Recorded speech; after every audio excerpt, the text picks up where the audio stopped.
अभी जो आपके जितने दिन बचे हैं मनुष्य जीवन के, ये प्राय प्रश्न बना रहता, मुझसे पाप हो गए, क्या क्षमा कर देंगे भगवान? तो ध्यान से सुनिए, मनुष्य जीवन में अभी जो आपके दिन बचे हैं, यदि उन दिनों का ज्ञान पूर्वक सदुपयोग करें, अर्थात नाम जप करते हुए पूर्व में जो पाप किए पुनः ना होने पावे, तो मैं तुम्हें वचन देता हूं कि तुम्हारे सारे पाप मेरे प्रभु क्षमा कर देंगे। तुम्हें कोई भी पाप का दंड नहीं भोगना पड़ेगा। जितनी श्वासें अब बची हैं, जितना जीवन बचा है, अब ज्ञान पूर्वक व्यतीत कीजिए। कोई पाप कर्म जो पीछे हुए पुनः मत कीजिए और नाम जप कीजिए, सारे पाप आपके प्रभु क्षमा कर देंगे। गीता जी, सर्वधर्मान परित्यज्य मामेकं शरणं व्रज अहम त्वाम सर्व पापेभ्यो मोक्षयिष्यामि मा शुचा। श्री भगवान के वचन है। जो आंतरिक काम क्रोधादि रोग हैं, इनको नष्ट करने के लिए 5 औषधियां हैं। जैसे पेट खराब हो जाए तो पंचसकार चूर्ण की आवश्यकता होती है, ऐसे ही हमारा विचार खराब हो गया है, दिमाग खराब हो गया है। सत्य वस्तु को भूलकर असत में रमण करना पागलों का कार्य है। वो सत मार्ग के पथिकों को पागल समझते हैं और सत मार्ग के पथिक उनको समझ रहे हैं कि इतना कीमती जीवन तुम व्यर्थ में नष्ट कर रहे हो, और वो समझ रहे हैं मानव जीवन को एक कैसे बर्बाद कर रहे हैं, ना कोई भोग भोग रहे हैं, ना कोई धन संचय कर रहे हैं, इनका जीवन ही बर्बाद हो रहा है। वो नहीं समझ पाते। ये 5 हैं जो तुम्हारे आंतरिक भवरोग को नष्ट कर देंगे। पाप जो हो रहा है उस पाप की प्रवृत्ति का नाश कर देंगे। 5, पहला सत्संग। सत्संग, अगर भगवान की कृपा हुई है तभी सत्संग प्राप्त होता है। प्रथम भगति संतन कर संगा, दूसरी रति मम कथा प्रसंगा। सबसे पहली कृपा भगवान की होती है कि सत्संग प्राप्त होता है। अहो भाग्य रोज सत्संग प्राप्त हो, अहो भाग्य।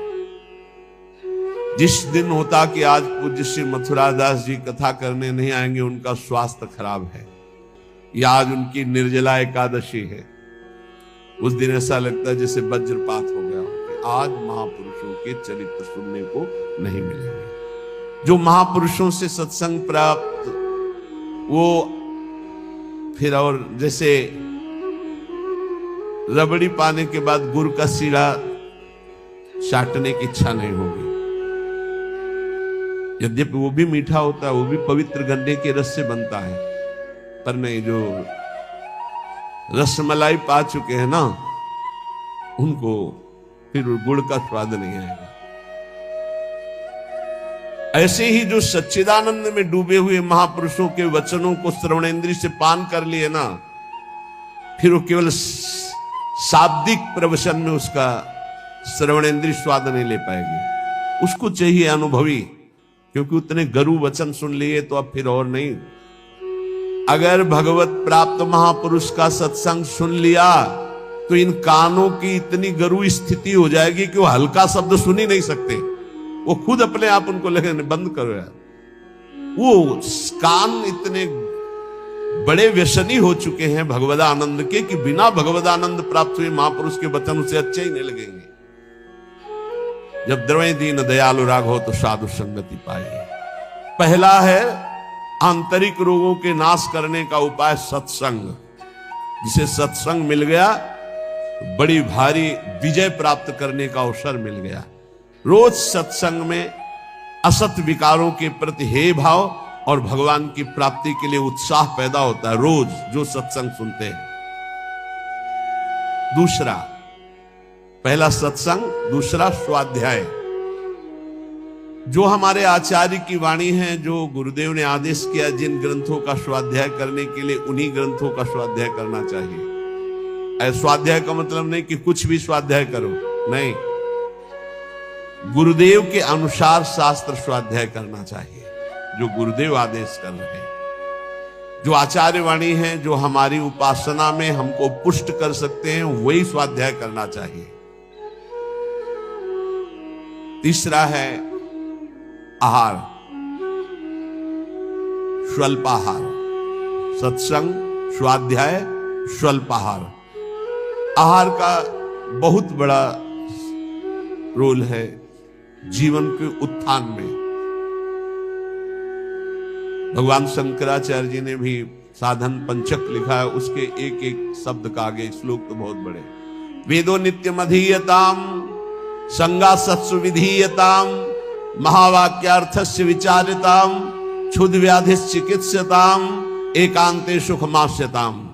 5 बातें, इन्हीं का विस्तार वर्णन किया है। वेदो नित्य मधीयताम, नित्य शास्त्रों का स्वाध्याय होना चाहिए। संगा सत्सु विधीयताम, भगवत प्राप्त महापुरुषों का संग होना चाहिए।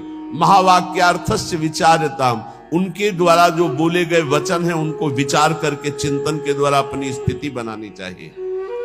चौथा आपने आप कहा, जो इसमें तीसरे में स्वल्पाहार है, उसमें कहा क्षुद्र व्याधि चिकित्सताम, क्षुधा रूपी व्याधि की चिकित्सा करे। भिक्षान्नम औषधम, जैसे व्याधि की औषधि के द्वारा, तो क्षुधा रूपी व्याधि की भिक्षान्न के द्वारा विरक्त और धर्म के द्वारा कमाए हुए अन्न से ग्रस्त, वो भी स्वल्पाहारम, भूख से कम। बहुत बड़ा इसमें योग है, आप अच्छे से समझ लीजिए। आप समझते हैं अधिक पाने से आप बलवान होंगे, बिल्कुल भूल है आपकी, ये भूल बहुत बड़ी है।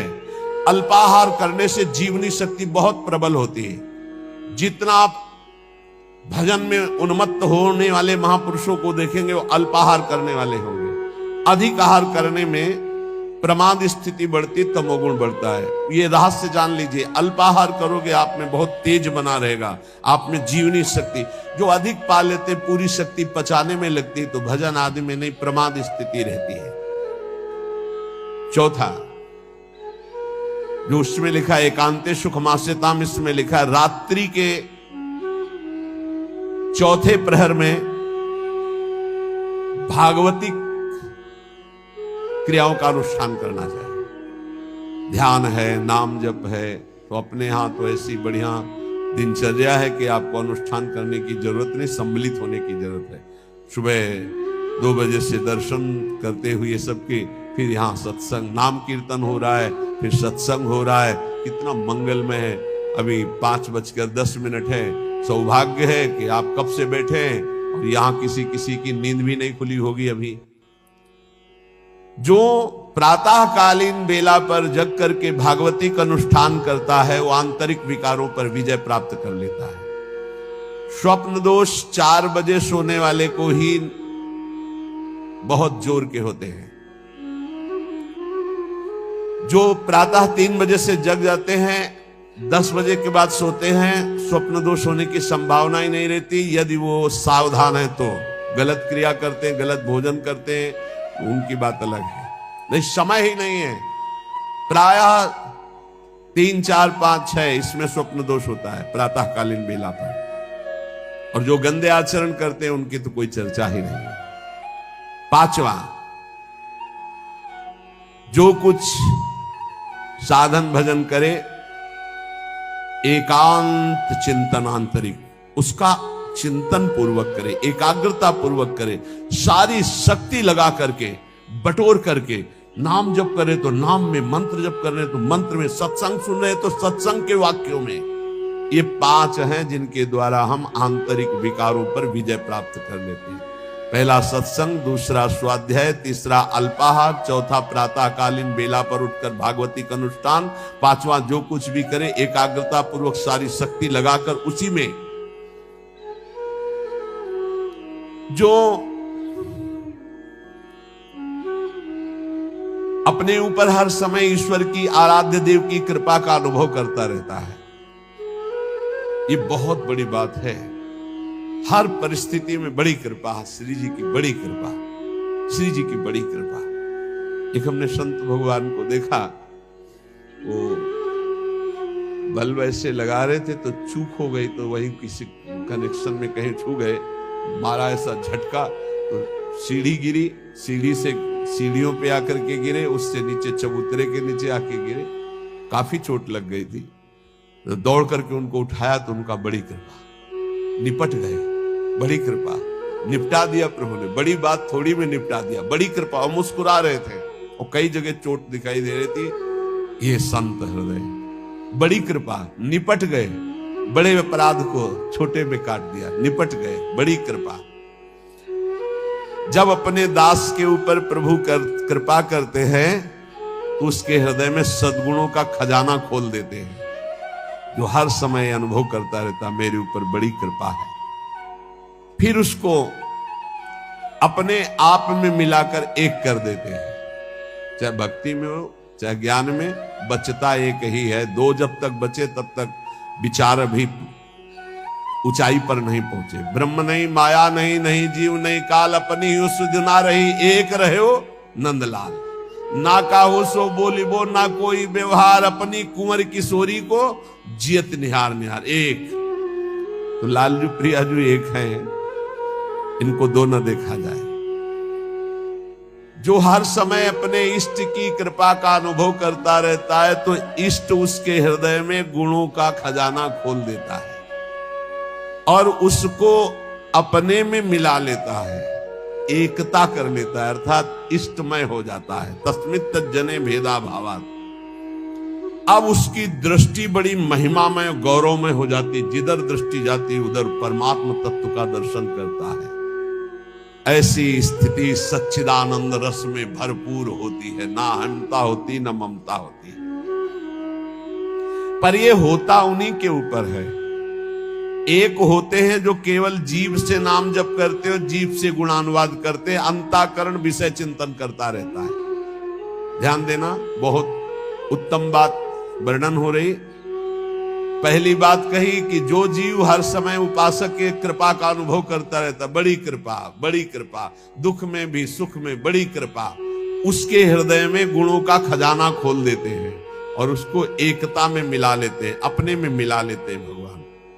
अब दूसरी बात कह रहे हैं कि उपासक कब एकता को प्राप्त होता है। बोले एक उपासक होता है, बहुत ध्यान से अपने को देखना किस डिग्री में हो आप। एक उपासक होता है जो जीव के द्वारा नाम जप करता है, जीव के द्वारा गुणों का गान करता है, पर हृदय में विषय चिंतन होता है। दूसरा उपासक होता है जो जीव के द्वारा नाम जप करता है, गुणानुवाद करता है, अंतःकरण भी उसी में जुड़ा हुआ होता है। ये विशेष कृपा पात्र होता है।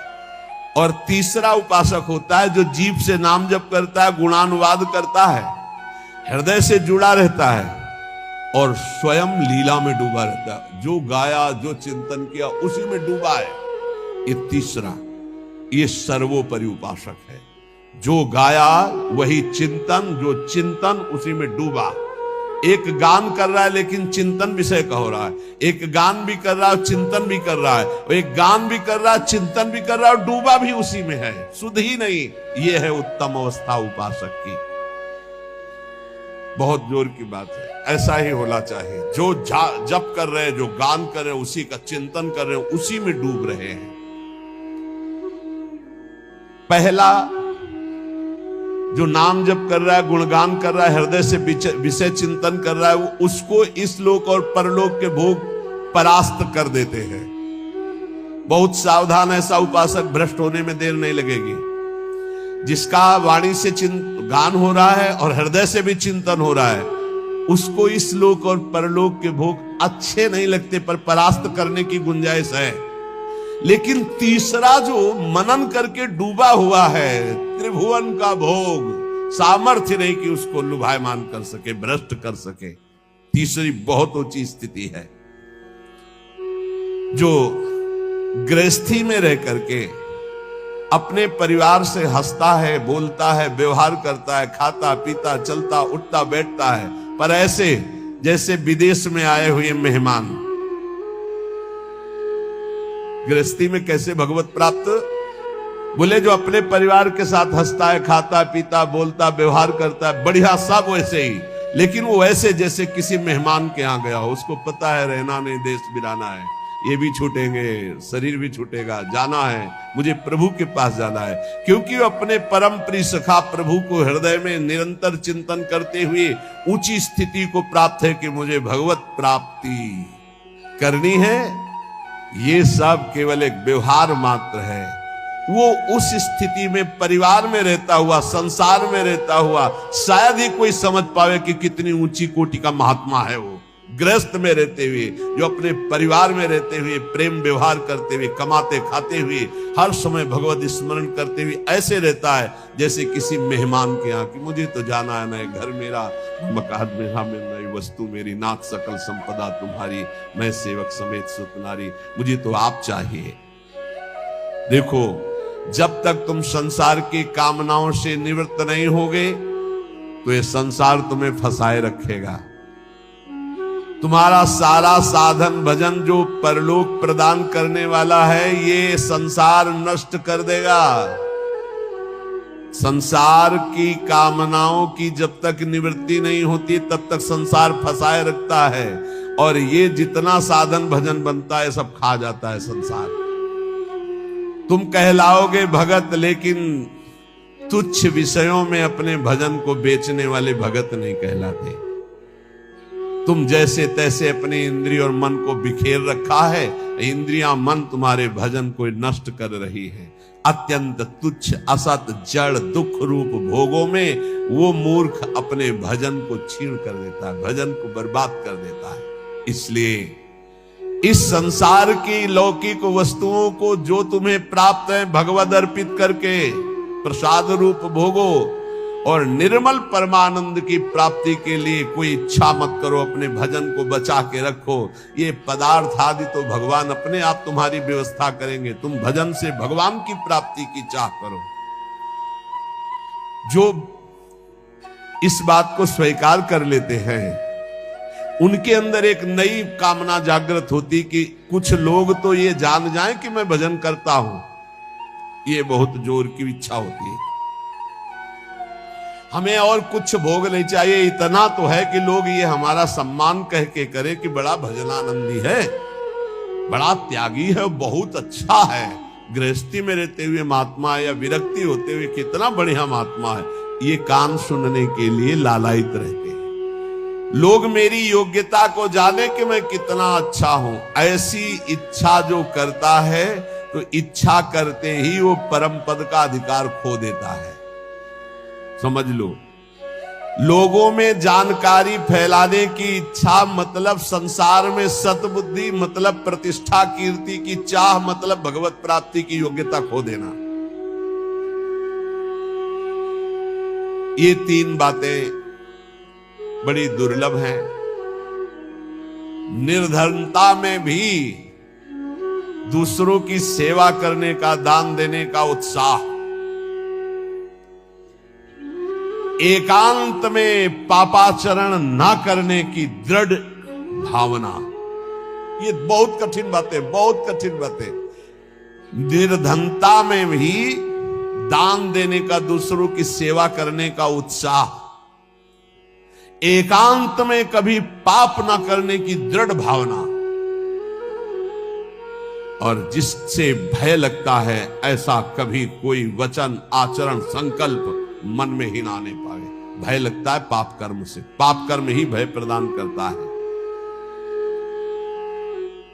तो पाप कर्म से कैसे निवृत्त हो, क्रम बाई क्रम वर्णन कर रहे हैं। तो जो पाखंडी लोग हैं इनका संग का त्याग कर दे।